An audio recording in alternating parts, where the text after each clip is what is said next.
Marco Zabbai, intanto l'incontro c'è stato, direi che questo, visto l'esterno, è positivo. Allora, che sintesi fa di questo pomeriggio con l'assessore? Che probabilmente il confronto avrebbe risolto tanti problemi prima. C'è stato, io continuo a pensarlo, un errore nell'immediatezza di certe considerazioni da parte dell'assessore che non ci conosceva e non sapeva ancora le nostre proposte, quindi ha fatto delle valutazioni immediate, a mio parere erronee. C'è stato un confronto sui temi, questo è assolutamente positivo.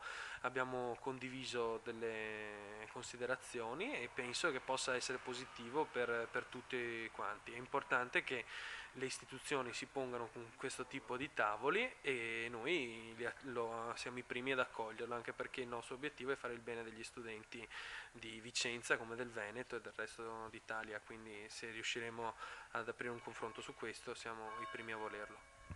Il prossimo passo con questi ragazzi?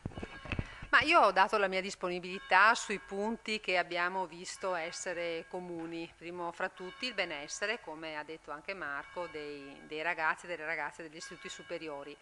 E su altri punti sono in disaccordo, è stato un colloquio comunque anche acceso nella parte iniziale, però alla fine insomma, abbiamo trovato un po' di quadrature in alcuni passaggi che condividiamo insieme. Una piccola sintesi, tanti problemi, diversità di pensiero, ma anche difficoltà economiche del nostro paese che non ha soldi da spendere perché forse ne ha sprecati. Sulle difficoltà economiche non l'ho mai negato e sono assolutamente cosciente che le cose sono così. I problemi sono tanti, è vero, però ci sono anche ci sono i modi e modi per risolverli. Io resto sulle mie posizioni riguardo alle manifestazioni o a certi atteggiamenti che ci sono stati, loro giustamente rimangono delle loro. L'importante è comunque che si sia trovata all'interno di questo dialogo un'apertura per poter da ora in poi lavorare insieme. Dove si poteva tagliare invece che la scuola?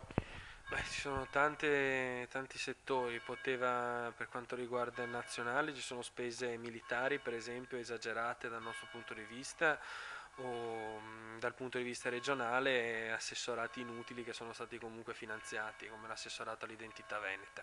Quindi è una questione di priorità, io credo. Quindi per quanto ci riguarda la scuola, l'istruzione nel nostro paese è una priorità e in quanto tale andrebbe finanziata nella maniera dovuta, tanto a livello nazionale quanto a livello locale, anche perché le cose sono collegate.